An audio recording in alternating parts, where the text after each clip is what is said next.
오늘 우리에게 주시는 하나님의 말씀은 디모데전서 6장 3절에서 12절까지입니다. 디모데전서 341페이지. 디모데전서 6장 3절에서 12절까지. 341페이지. 찾으셨으면 한 절씩 서로 교독하겠습니다. 6장 3절부터입니다. 6장 3절.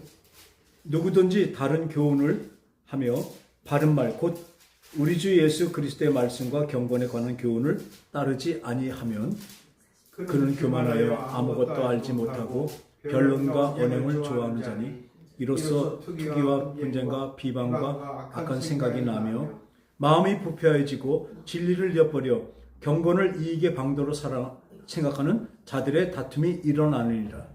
그러나 자족하는 마음이 있으면 경건은 큰 이익이 되느니라. 우리가 세상에 아무것도 가지고 온 것이 없음에 또한 아무것도 가지고 가지 못하리니 우리가 먹을 것과 입을 것이 있은즉 족한 줄로 알 것입니다. 부하려 하는 자들은 시험과 올무와 여러 가지 어리석고 해로운 욕심에 떨어지나니 곧 사람으로 파멸과 멸망에 빠지게 하는 것이라. 돈을 사랑함이 일만하게 뿌리가 되나니 이것을 탐내는 자들은 미혹을 받아 믿음에서 떠나 많은 근심으로써 자기를 찔렀노라. 오직 너 하나님의 사람아 이것들을 피하고 의와 경건과 믿음과 사랑과 인내와 온유를 따르며 믿음의 선한 싸움을 싸우라. 영생을 취하라. 이를 위하여 네가 부르심을 받았고 많은 증인 앞에서 선한 증언을 하였도다. 아멘. 오늘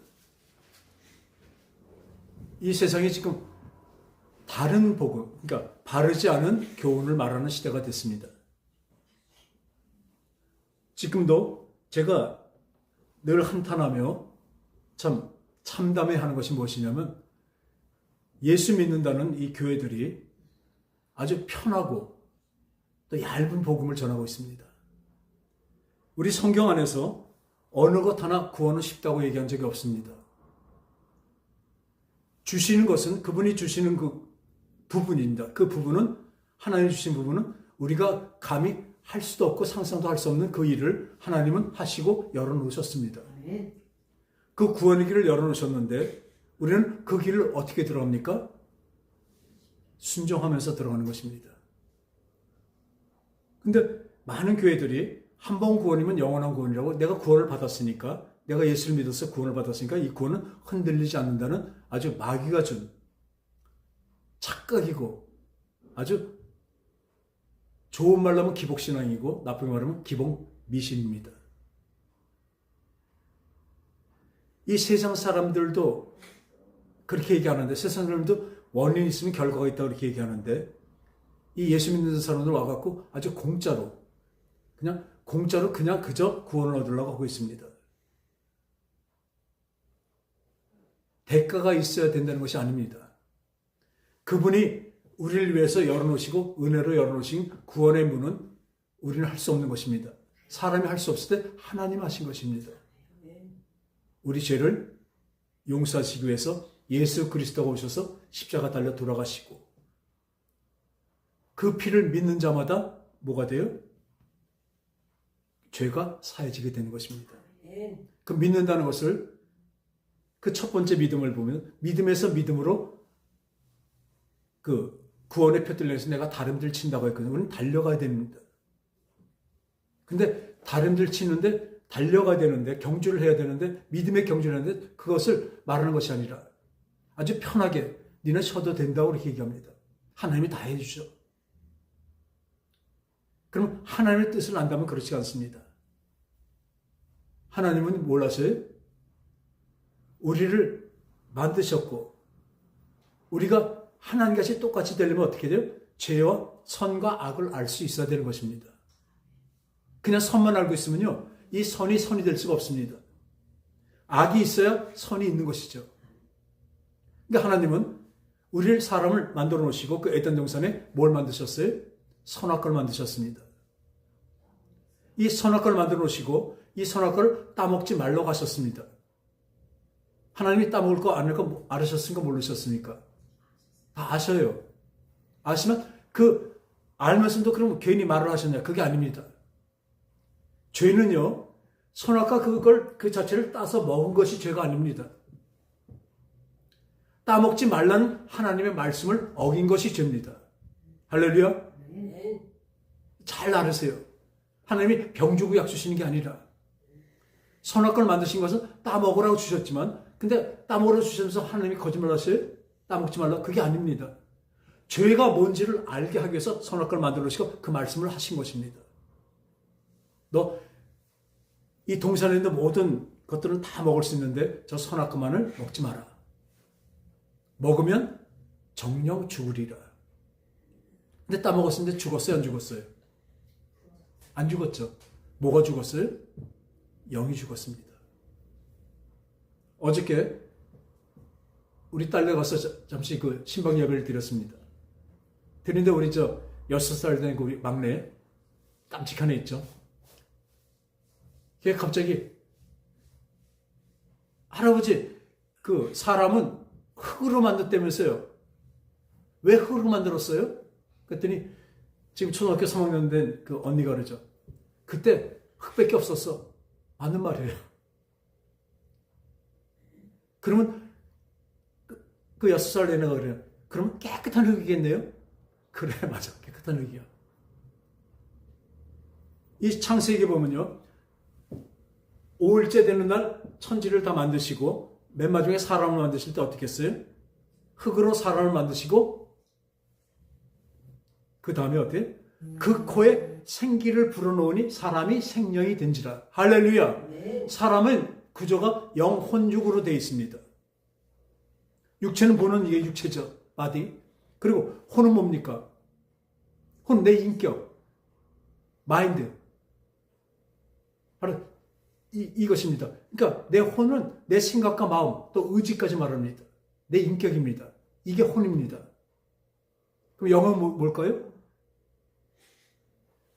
코 불어넣었던 하나님의 숨결이 영입니다. 하나님의 영이신데 그 영이 내 속에 불어넣어주니까 내가 뭐가 돼요? 생명, 살은 영이 된 거예요. 근데 선악과를 따먹으면서 뭘 했어요? 하나님의 그 말씀을 어겼기 때문에 죄가 됐죠. 죄가 되기 때문에 어떻게 죄인이 되니까 뭐가 죽었어요? 이 바디와 혼이, 이거 마인드, 이 혼이 죽은 것이 아니라 뭐가 죽었어요? 영이 죽은 것입니다. 하나님의 영이 죽었다는 것은 하나님의 영이 죽을 수는 없죠. 근데 영이 작용을 못하게 된 것이죠.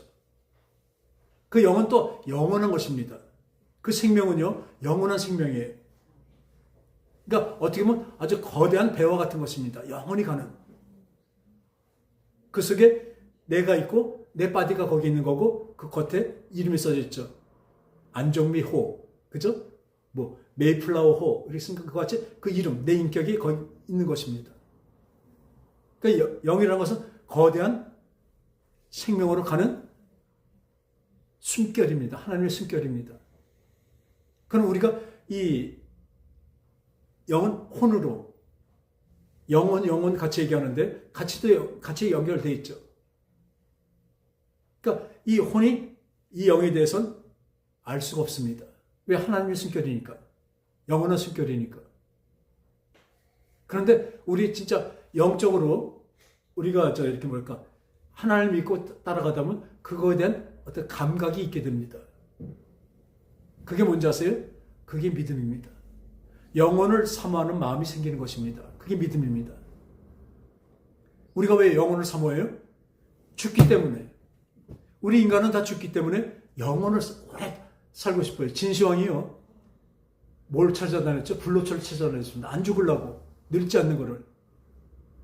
그래서 우리나라까지 와서 그때 와갖고 이 인삼하고 산삼 이것을 가져와서 효능을 봤다고 해요. 근데 진시황이 몇 살까지 사신 줄 아세요? 몇 살까지 산 것 같아요? 34살까지 살았어요. 그 오래 살고 싶어서 그 좋다는 거 다 먹고 좋다는 거 다 했을 거 아니에요. 34살까지 못 살았습니다. 사람들은요, 다들 보면 오래 살고 오래 산 게 아니라 죽지 않으려고 합니다. 다들 늙으면 죽어야지. 다 거짓말이라 했잖아요. 그리고 지금도 분명히 한번 생각을 해보세요. 내가 죽는다는 생각하는 사람 거의 없어요. 나는 안 죽는다고 생각해요. 한번 잘 생각해 보자고요. 사람은 다 죽지 하면서도 나는 안 죽을 것 같아요. 근데 나는 죄 때문에 죽는다는 것을 느끼는 그까지가 믿음의 시작입니다. 뭐가 죽어요? 내 영이 죽었잖아요. 영이 죽은 나를 하나님은 살리셨습니다. 다시 누굴요? 예수 그리스도로 말미암아 나를 살리셨습니다. 아멘. 그러니까 그분을 믿고 그분을 따르면 우리가 이 죄에서 죄가 없어진다는 건 뭐냐면 의롭다고 칭해진다는 것은 하나님의 영이 내 속에서 살았다는 것입니다. 그 사람은 뭐예요? 그 사람이 영원히 사는 영생 부활할 수 있는 영원히 사는 삶을 갖게 된 것입니다. 겉으로 봐서 모르죠. 근데 사실 압니다. 어떻게 알아요? 그 사람의 얼굴 빛을 보면 알아요. 아마 환자라도 아마 검은색 얼굴이라도 그 사람한테서 영원한 생명이 있는 사람은 빛이 나게 돼 있어요.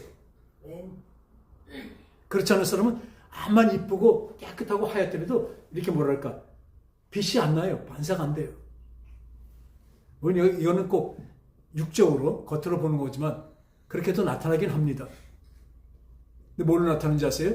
그 말로 나타납니다. 믿는 사람은 푸념 안 합니다.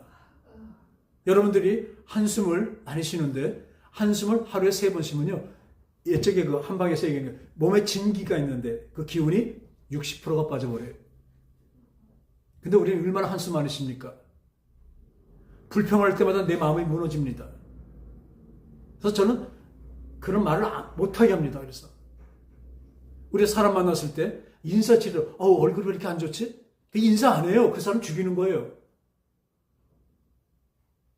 근데도 우리는 다 그렇게 얘기합니다. 그 생각해 주는 줄, 얼굴이 왜 그래? 왜 이래? 그럼 그 사람은, 내가 얼굴이 안 좋은가 보다. 거짓말도 그렇습니다. 너 얼굴이 뭐 이러냐? 이상하다. 뭐가 이상해? 했다. 두 번째 와서 또 그래. 아니야. 그런가? 3번째 어떤 사람이 와서 또, 너 얼굴 이상해? 진짜 이상해져요. 이게 사람의 생각입니다. 근데 하나님은 분명히 하시기 바랍니다. 육체는 이 정신력이 이깁니다. 혼이 이깁니다. 육은 혼이 이겨요. 그러니까 어떤 사람은 요만큼 다쳐도 그냥 낑낑대고 아프다는 사람이 있고 어떤 사람은 이만큼 똑같이 다쳐도 끝내 그걸 참고 견디는 사람이 있어요. 그건 혼의 정신력이죠. 병도 그렇습니다. 마음이 강한 사람은 병도 잘 이겨요. 추위도 이기고 더위도 이기니까. 그런데 이 마음 한계가 있어요. 유한하기 때문에. 물로 우리 정신력을 이길까요? 그게도 한계가 있습니다. 더 나은 철학? 그래서 사람들이 철학을 얼마나 생각해서 얼마나 인생이 잘 살고 어떻게 살아가느냐. 그게 바로 철학이거든요. 근데 전에도 말씀드린 대로 쇼펜하우 그 철학자가 뭐라 그랬어요? 그렇게 살다가 이렇게 죽을 줄 알았다. 죽을 때 그렇게밖에 말을 못하는 거예요. 끝나니까. 그런데 이 하나님은 우리를 왜 만드셨냐면요. 영혼력을 주시면서 영원히 사는 하나님과 함께 영원히 살라고 우리를 만드셨습니다. 할렐루야. 거기서 사람들이 이 기독교 학자들 놓치더라고요. 맨날 우리를 창조하셨다 말하면서 왜 창조하시고 어떻게 이끌어 가실 거를 몰라요. 그 단계로 분명히 저도 신학교에서 배웠지만 단계로 해서 9단계가 분명히 있습니다. 거기에 성화의 단계가 하나 들어 있습니다. 견인까지. 그러나 그 성화가 하나님의 뜻이라니까요. 우리가 예수를 믿으면서 구원의 시작이 되는 겁니다. 하나님 주신 그 구원 안으로 들어가는 것입니다. 근데 완전히 그 안에서 들어가는 거예요? 화장실도 가야 되고요. 그러니까 너무 길어요 지금. 안 길어요? 안 길어요. 그런 소리 하지 마세요. 길어요. 순정함으로 거룩이 이루어지는 것입니다. 근데 이거를 자꾸 놓치더라고요, 우리가. 그러니까 예수 믿었다고 해갖고, 예수 믿고, 나는 구원받았으니까 하고, 막연히, 나는 구원받았으니 그 생각, 그 믿음 갖고, 그냥 살아갑니다. 그렇기 때문에, 지금 사는 거나, 세상 사람은 방불합니다. 솔직히 생각해 보세요. 우리 어떻게 사나? 예수 믿고 내가 예수님을 따라간다면서도 순종하는 그 자세가 없기 때문에 그냥 이 정도만 되면 된다고 자기 스스로도 합리화합니다. 다 지옥 가기 싫으니까요. 그런데 그러기 때문에 사람들이 그 합리화하는 그 상태로 그걸 믿음이라 생각하고 뭐랄까 그냥 그렇게 믿고 나가요. 근데 그게 한두 군데 어떤 성도들의 그 교인들의 얘기 아니라 전반적인 모든 교회가 그렇게 거의 나가고 있습니다. 한 말씀 드리면 구원 없습니다. 거룩 없으면 구원 없습니다. 오늘 그 말씀을 하고 있는 거예요. 믿음의 선한 싸움을 싸우라. 아까 말한 대로 우리 영을 살리셔서 그 다음에 어떻게 그 영을 성령을 따라 살게 하신 것, 거룩하게 만들어 가신 게 하나님의 뜻인 것을 믿으시기 바랍니다. 하나님은 우리를 그냥 만드신 게 아니라 하나님의 자녀로 만들어 가시는 거예요. 지금 이 상황이 우리에게 만들어 가시는 것입니다.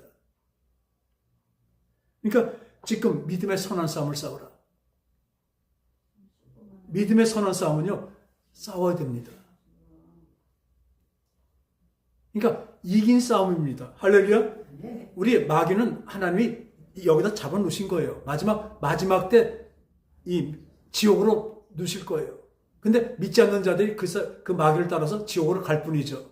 하나님은 사람을 위해서 이 지옥을 만드신 것이 아닙니다. 영원한 지옥을 마귀를 멸하기 위해서 그걸 만들어 놓으신 거예요. 이 거대한 감옥입니다. 여기서 깜빵장으로 있는 거예요. 마귀가. 그러니까 우리는 여태까지 마귀의 수작으로 그냥 죄지면서 살면서 이 세상이 어떻게 되는지 아세요? 죄가 안 되는 세상이 되어버렸어요. 특히 우리나라는 더더욱 그렇게 되어버렸어요.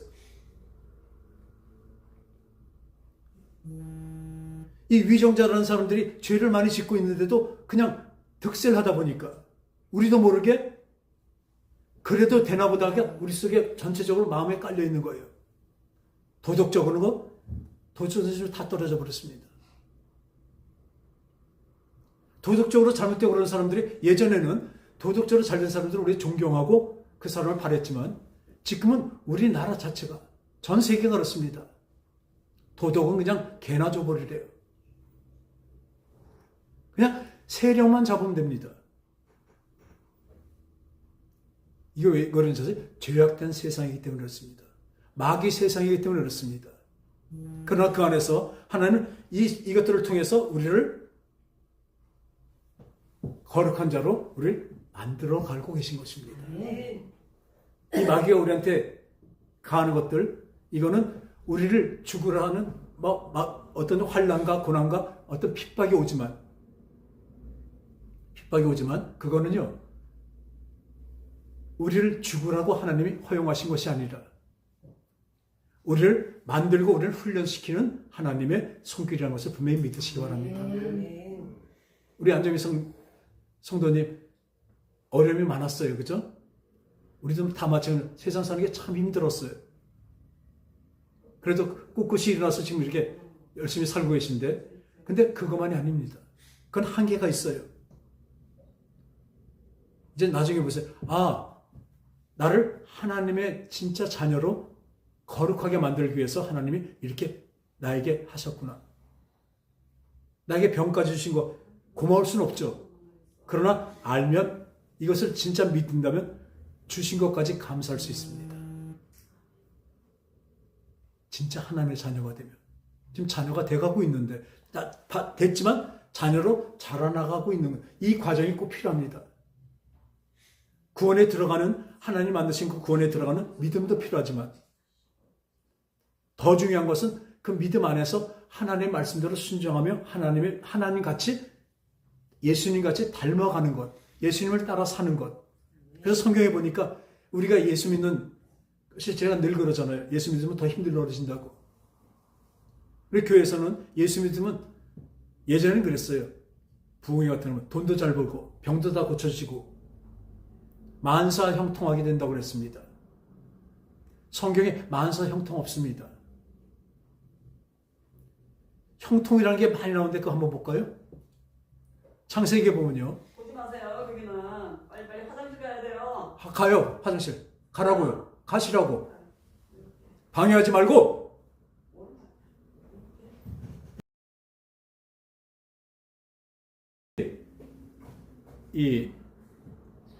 그 아브람, 이삭, 야곱의 자식입니다.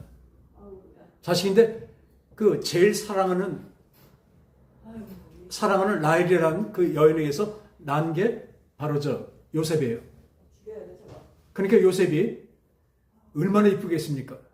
그러니까 그때 16, 17 정도 됐을 때까지 맨날 딴 형들이 많이 있었는데, 형들이 10명이나 있었는데, 그 10명 중에서 아무도 다 가서 이러는데, 요셉만 집에서 채색 옷을 입고, 나가서 뭐 하고 있나 보면 갔다 와서 고자질을 해요.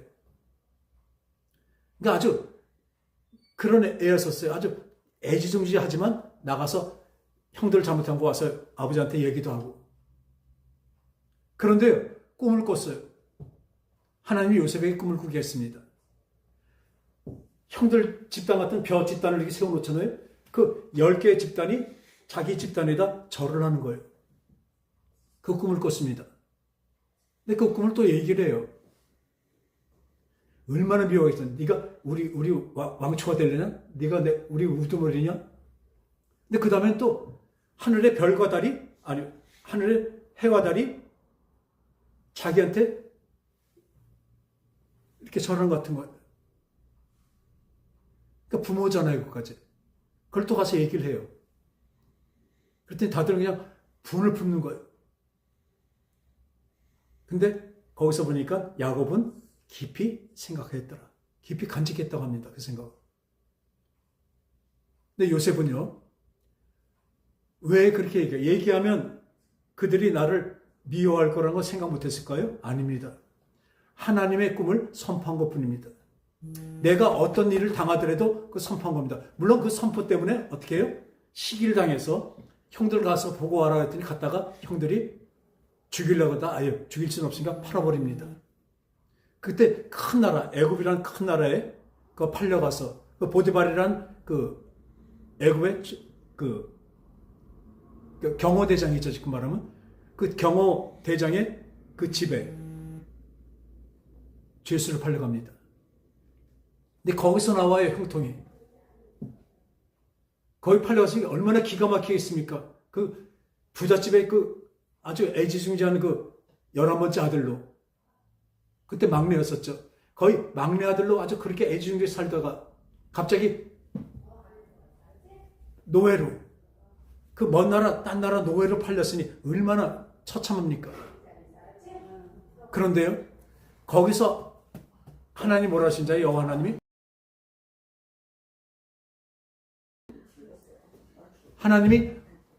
여호와 하나님이 요셉과 함께 하심으로 형통한 자가 되어서, 그게 형통이래요. 노예로 팔려간 게 형통이래요.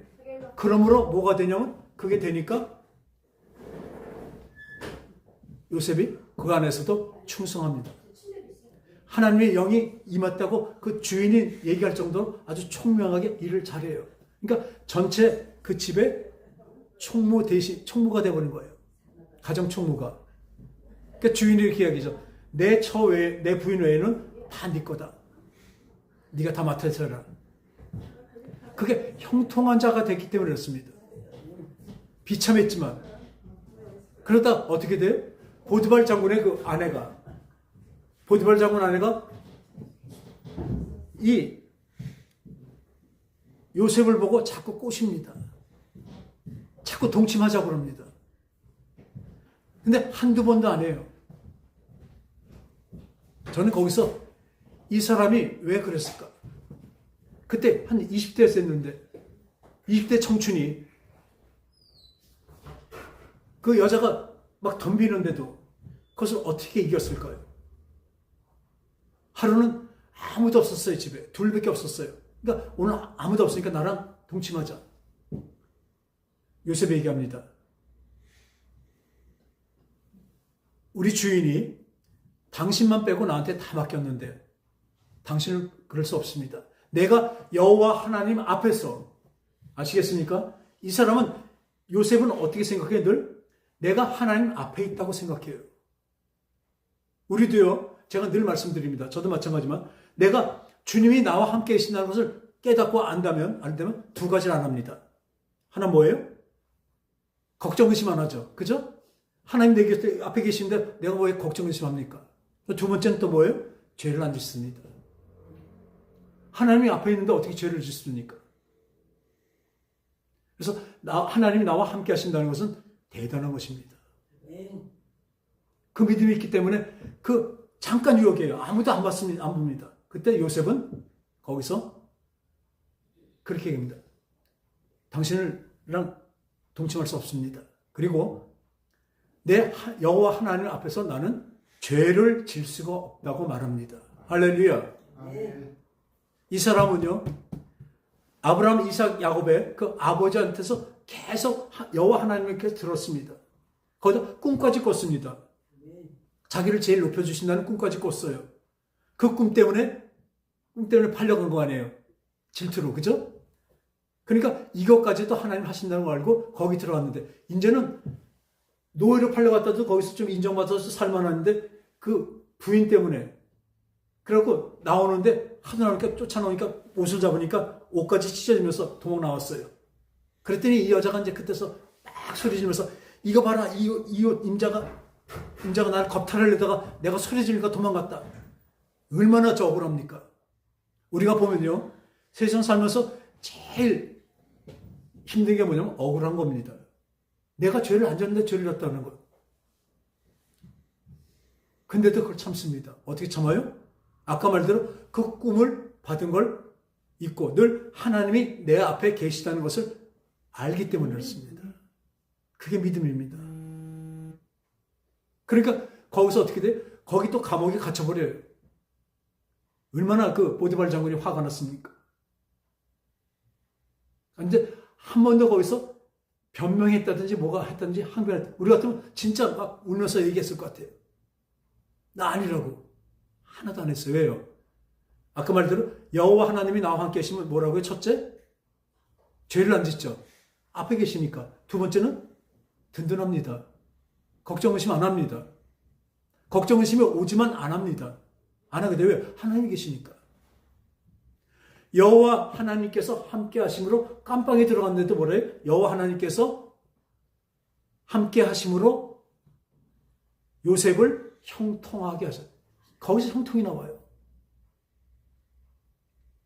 거기 들어가서도 그 하나님이 함께 하시기 때문에 열심히 일합니다. 그러니까 뭘 해요? 그 깜빵 안에서도 갇혀있는 게 아니라 밖에서 일하는 것들이 있죠. 청소하고 막 이렇게 하는 것. 그런 게 또 맡아줍니다. 착실하니까. 그래서 물론 결과를 성경에 보면 그 안에서 두 사람이 꿈을 꾸는데 한 사람은 술 맡은 관원장이에요. 그러니까 술을 전체로 대단한 거죠. 또 술을 전체로 하는 관원장하고 또 떡 맡은 관원장이 어쨌든지 그 감옥에 같이 갇혔었어요. 이 사람들이 꿈을 꿨는데 동시에 그 꿈을 이 요셉이 해석해 줍니다. 근데 해석해 줄 때도 뭐예요? 형통한 자에서 하나님이 그 꿈을 해석해 주신 거죠. 그래서 그 떡 맡은 관원장은, 또 술 맡은 관원장은 이제 자기 꿈에 대해서 얘기하면서 3일 후에 당신은 복직될 거다. 그럼 떡 맡은 관원장이, 그럼 나는 이 꿈을 어때? 새들이 나와서 내 떡 새 덩어리를 막 쪼아 먹는데 당신은 3일 후에 목이 달려서 죽을 거다. 그것을 얘기를 했는데, 그리고 그 다음에 얘기합니다. 나중에 왕한테 가서 당신이 복직되거나 하면 꼭 내 사정을 얘기해 주세요 하고 얘기했어요. 그런데 진짜로 3일 후에 그 떡 맡은 이 술 맡은 관원장이 복직이 됐습니다.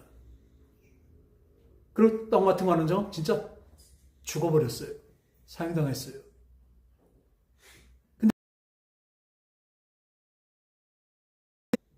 3년 동안 모르고 있다 3년 후에 왕이 꿈을 꿉니다.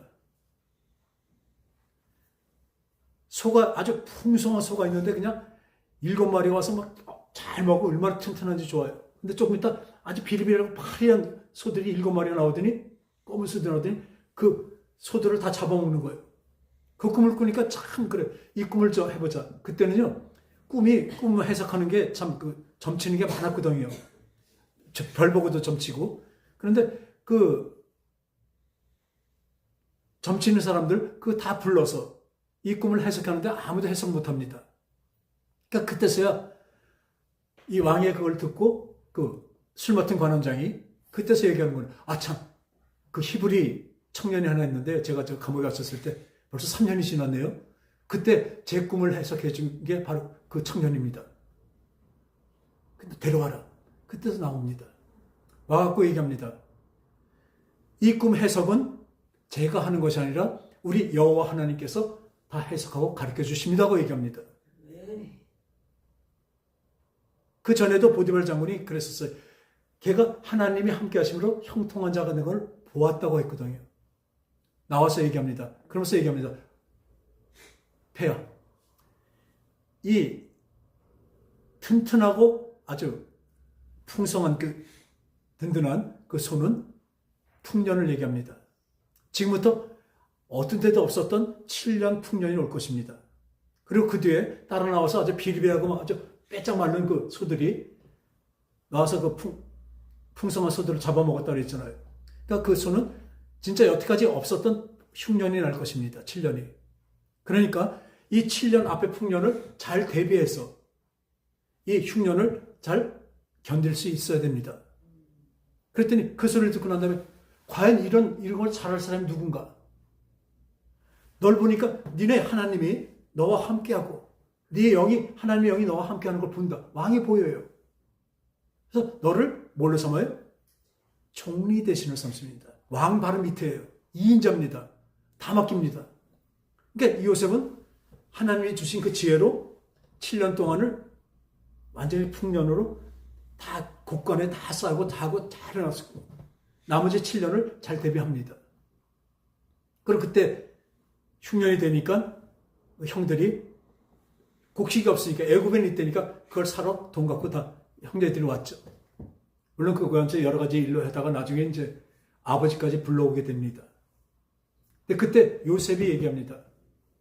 형들은 자기네들이 그렇게 놨는데 나중에 보니까 이게 총리 대신이 자기 동생이잖아요. 죽었지 않은 동생이잖아요. 팔아버린 동생. 그러니까 얼마나 떨립니까? 우리한테 보복할 것 같다. 이때 요셉이 얘기합니다. 형들이요, 걱정하지 마옵소서. 이 일은 여호와 하나님께서 나를 여기에 먼저 보내신 것입니다. 전체적으로 크게 보면요, 하나님이 아브라함에게 나타나셔서 야, 네 씨로 말미암아 하늘의 별과 같이 땅의 모래같이 네 민족이 이스라엘 백성이 그렇게 많아질 것이다. 이렇게 풍성해질 거라고 약속을 하셨거든요. 아브라함, 이삭과 야곱의 하나님입니다. 계속 말씀하셨어요. 그 씨로 요셉까지 왔습니다. 근데 그 얘기를 하나님은 왜 그러면 그것을 이루시려고 그때 애굽에 먼저 보낸 것입니다. 요셉을 애굽에다 보내 총리 대신이 되는 바람에 이 식구들이 다 와서 고센 땅이라는 곳에 아주 비옥한 땅에 거기다 이스라엘 야곱의 형제들부터 아버지부터 다 거기에 거주하게 만듭니다. 거기서부터 이스라엘 백성들이 엄청나게 풍성에 들어갑니다. 이게 하나님의 뜻입니다. 풍성에 늘어나게 하기 위해서 하나님이 요셉을 그렇게 만들어신 것입니다. 할렐루야. 우리 인생도 마찬가지입니다. 내가 왜 욕걸어지지? 아니에요. 내가 하나님과 함께 한다는 그 믿음이 있다면 어떻게 되신지 아세요? 요새같이 총리 대신 안 되더라도 나는 내 삶에서 하나님과 함께 풍성히 살아갈 것입니다. 그게 믿음입니다. 지금 저기 목자 있죠? 예수님이 이렇게 양도 들고 하죠. 목자죠. 우리가 성경에서 많이 읽는 것을 보면 뭐죠? 시편 23편입니다. 여호와는 나의 목자시니 내가 부족함이 없으리로다. 이 잘못된 겁니다. 선전에 보면 여호와는 나의 목자시니 내가 따라합시다. 내가 부족함이 없습니다요. 내 마음에 부족함이 없습니다. 그러니까 예전에는 이 바뀌기 전에는 내가라고 했지만 다들 사람들은 뭘로 읽어요? 내게입니다. 여호와는 나의 목자시니 주님이 다 주시니까 내가 부족함이 없습니다. 이거 하고요. 여호와는 나의 목자시니까 내가 목자신데 나는 부족함이 없습니다. 이건 천지 차이입니다. 근데 그때도 내가라고 써놓고 네 개로 다 설교하고 네 개로 다 우리 들었습니다. 그런데 이 개정신 이게 엄청나게 잘못된 게 너무나 많아요. 이 성경에 번역이 너무 잘못됐습니다. 고쳤다는 게 잘못된 게 얼마나 많은지 몰라요. 그래서 우리 이 개정신학 이거 성경 안 보죠. 여기는 아주 네 개로 돼버렸어요. 한번 잘 들어보세요. 여호와는 나의 목자시니 내게 부족함이 없으리로다. 한번 볼까요, 우리? 내가 부족함이 없으리라 할게요. 내가 부족함이 없으리로다. 그가 나를 푸른 초장과 쉴만한 물가로 인도하시는도다. 내 영혼을 소생시키시고 자기 이름을 위하여 의의 길로 인도하시는도다. 내가 사망의 음침한 골짜기를 다닐지라도 해를 두려워하지 않을 것은 주께서 나와 함께 하심이라. 할렐루야. 이걸 보세요. 이 아주 좋잖아요. 여호와 나의 목자시니 내가 부족함이 없으리로다. 그가 나를 푸른 초장과 쉴만한 물가로 인도하신다. 그 생각만 해도 아주 좋잖아요. 기분이. 그죠? 마음 편안하죠. 근데 이 성경을 쓴 이 시를 읊은 이 다윗은요. 이때가 어떤 상황인지 아세요? 다윗이 사무엘에게 기름 부음을 받았습니다. 선지자가 네가 왕이 될 거라는 기름 부음을 받았습니다. 그러고 난 다음부터 아주 고초와 핍박과 아주 환란이 오기 시작하는 거예요.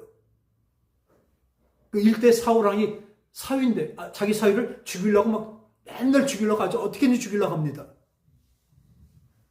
그래서 혈혈단신 도망간다는 그 동굴 안에 숨어서 혼자 남아서 혼자 숨었을 때 찬송한 것이 바로 이겁니다. 여호와는 나의 목자시니 내가 부족함이 없으리로다. 그가 나를 푸른 수련과 쉴만한 물가로 인도하신도다. 내가 사망의 음침한 골짜기에 다닐지라도 해를 두려워하지 않을 것은 주께서 나와 함께 하십니다. 지금의 이 상황이 어떤 상황이에요? 우리가 지금 뭐지?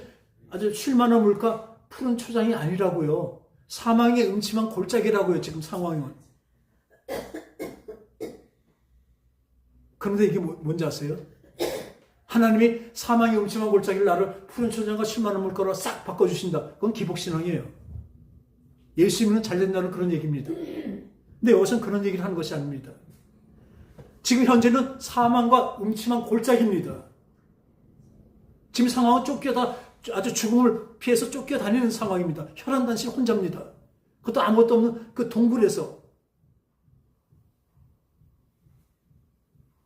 그 상황이 여호와가 함께 하심으로 그 상황이 사망의 음침한 골짜기가 뭘로 변해요?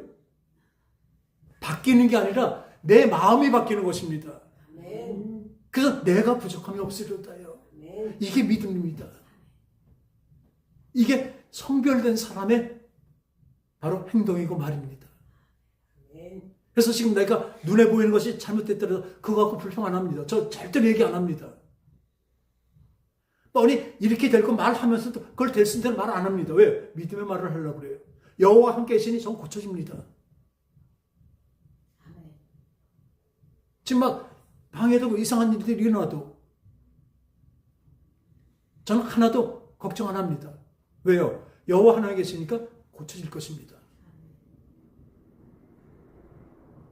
우리 안정희 성도님도 고쳐질 것입니다. 육체만 고쳐지는 게 아니라 우선 마음이 고쳐지는 거예요. 어떤 지가 되면 내가 걸음이 어렵고 이러면요.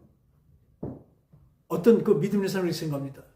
내가 다리가 있었으면 마음 놓고 막 다니면서 죄된 데도 다니고 막 그러 다녔을 텐데 지금 안 다니는 게 더 감사합니다. 저도 마찬가지입니다. 지금 오늘 빈자리가 참 많잖아요.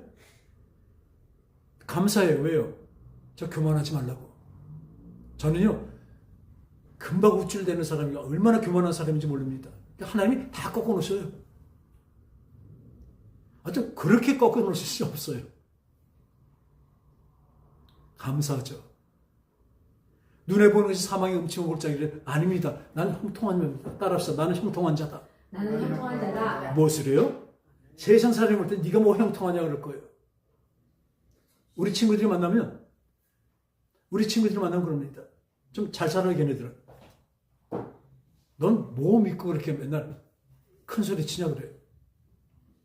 니네 못 가진 영원한 하나님을 내가 함께 하시는데 그분이 나를 찾고 계시는데 내가 무엇을 두려워하리요? 전 두려움이 없습니다.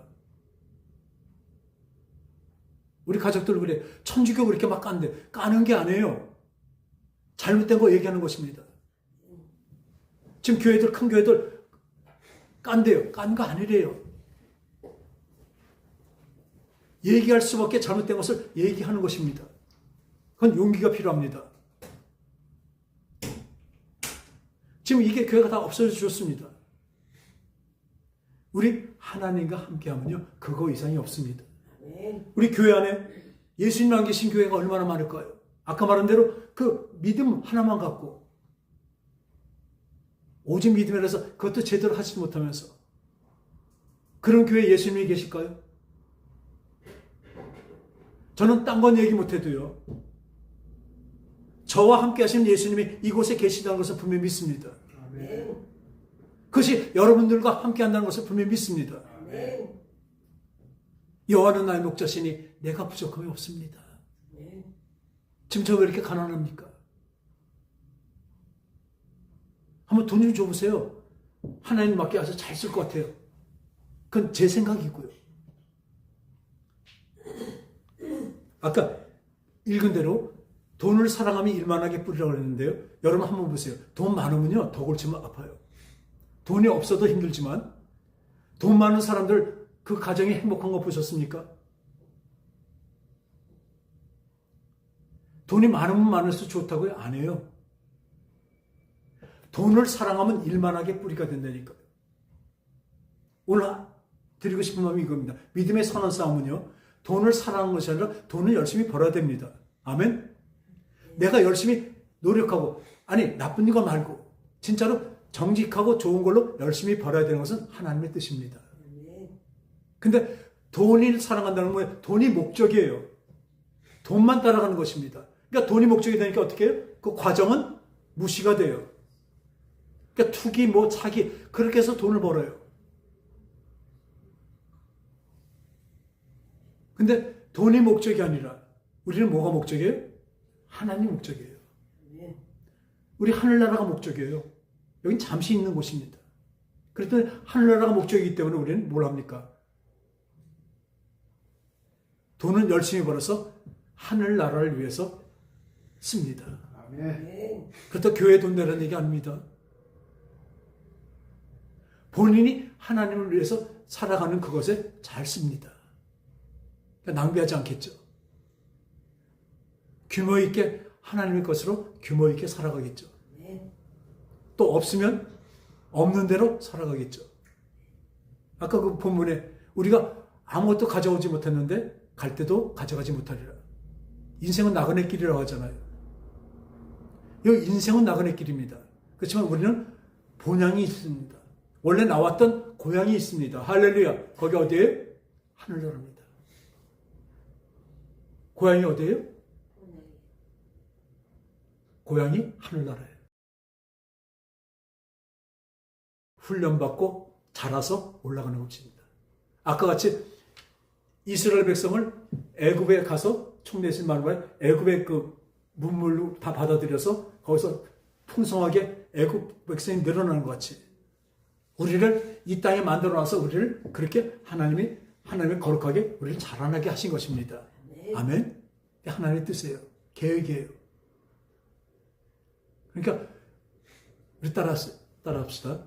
여호와는 나의 목자시니 여호와는 나의 목자시니 내가 부족함이 없으리로다. 내가 부족함이 없으리로다. 그가 나를 푸른 초장과 그가 나를 푸른 초장 쉴만한 물가로 쉴만한 물가로 인도하신도다. 인도하시리로다. 사망의 음침한 골짜기 사망의 음침한 골짜기에 다닐지라도 해를 두려워하지 않을 것은 해를 두려워하지 않을 것은 주께서 나와 함께 하심이라. 주께서 나와 함께 하시니라. 여러분, 함께 하시면 뭡니까? 목자는 뭡니까? 나를 양육하고 키웁니다. 나는 뭐예요? 목자를 따라가기만 하면 되는 것입니다. 그것을 우리 신학적 용어로 순종이라고 하고 있습니다. 그 많은 교회에서 믿음만 얘기하고 당신 구원받았다고 그렇게 얘기하고 이제 그렇게 하는 것이 아니라 구원받은 삶을 우리가 어떻게 살아가는 것인가 그게 더 중요하다니까요. 그건 순종입니다. 그분의 말씀을 따라 순종하는 것입니다. 그때 주님이 나와 함께하는 것을 알다 형통돼야 그것이 되는 것이죠. 여호와는 나의 목자시니 내가 부족함이 없으리로다. 왜? 그 풍성한 분이 나와 함께 하시니까. 기도하겠습니다. 하나님 아버지, 이 다윗이 그 험난하고 아주 힘든 그 상황에서도 하나님께 이렇게 찬송시를 올린 것 같이 여호와는 나의 목자시니 내가 부족함이 없으리로다. 그 나를 이 사망의 음침한 골짜기가 내 마음속엔 이제 주님이 함께 하심으로 쉴 만한 물과 푸른 초장으로 바뀌는 것을 믿습니다. 이제 그 사망의 음침한 골짜기에서 생명이 터져나온 것, 그것이 풀이 돋아나는 것, 물이 흐르는 곳으로 바뀌는 것을 믿습니다. 그것은 하나님이 함께 하심으로 내가 형통한 자가 되어서 그런 것을 믿습니다. 오늘도 감사드렸고 주님만 쫓아갑니다. 이제 목자이신 예수님만 따라갑니다. 예수님으로 간절히 기도합니다. 아멘. 저 좀 올려주세요.